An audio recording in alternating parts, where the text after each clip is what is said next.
Daniel 5. King Belshazzar gave a great banquet for 1,000 of his nobles and drank wine with them.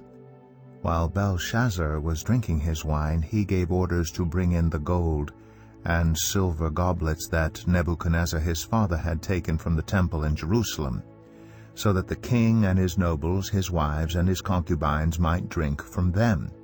So they brought in the gold goblets that had been taken from the temple of God in Jerusalem, and the king and his nobles, his wives, and his concubines drank from them.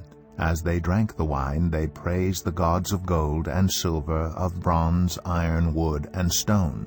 Suddenly the fingers of a human hand appeared and wrote on the plaster of the wall near the lampstand in the royal palace. The king watched the hand as it wrote. His face turned pale, and he was so frightened that his legs became weak and his knees were knocking.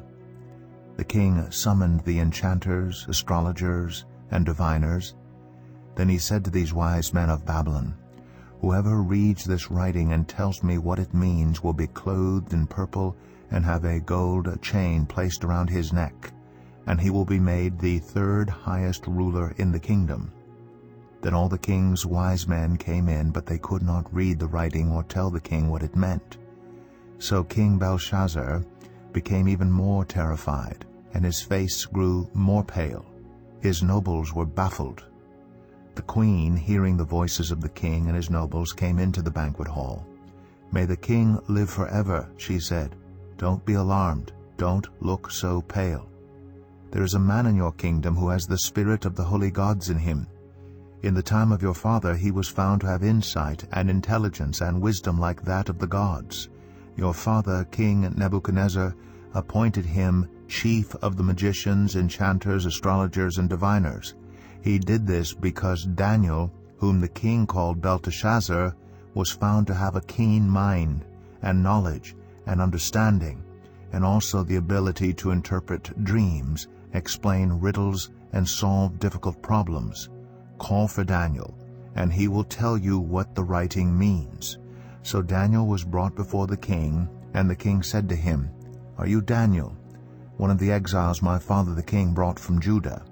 I have heard that the spirit of the gods is in you, and that you have insight, intelligence, and outstanding wisdom. The wise men and enchanters were brought before me to read this writing and tell me what it means, but they could not explain it. Now I have heard that you are able to give interpretations and to solve difficult problems. If you can read this writing and tell me what it means, you will be clothed in purple and have a gold chain placed around your neck, and you will be made the third highest ruler in the kingdom." Then Daniel answered the king, "You may keep your gifts for yourself and give your rewards to someone else. Nevertheless, I will read the writing for the king and tell him what it means. Your Majesty, the Most High God, gave your father Nebuchadnezzar sovereignty and greatness and glory and splendor. Because of the high position he gave him, all the nations and peoples of every language dreaded and feared him. Those the king wanted to put to death, he put to death. Those he wanted to spare, he spared. Those he wanted to promote, he promoted. And those he wanted to humble, he humbled. But when his heart became arrogant and hardened with pride, he was deposed from his royal throne and stripped of his glory. He was driven away from people and given the mind of an animal. He lived with the wild donkeys and ate grass like the ox, and his body was drenched with the dew of heaven until he acknowledged that the Most High God is sovereign over all kingdoms on earth and sets over them anyone he wishes. But you, Belshazzar, his son, have not humbled yourself, though you knew all this. Instead, you have set yourself up against the Lord of heaven. You had the goblets from his temple brought to you, and you and your nobles, your wives and your concubines drank wine from them. You praised the gods of silver and gold, of bronze, iron, wood, and stone, which cannot see or hear or understand. But you did not honor the God who holds in his hand your life and all your ways. Therefore he sent the hand that wrote the inscription. This is the inscription that was written: Mene, Mene, Tekel, Parsin. Here's what these words mean. Mene, God has numbered the days of your reign and brought it to an end. Tekel, you have been weighed on the scales and found wanting. Perez, your kingdom is divided and given to the Medes and Persians.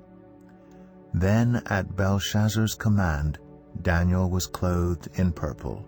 A gold chain was placed around his neck, and he was proclaimed the third highest ruler in the kingdom. That very night Belshazzar, king of the Babylonians, was slain, and Darius the Mede took over the kingdom at the age of 62.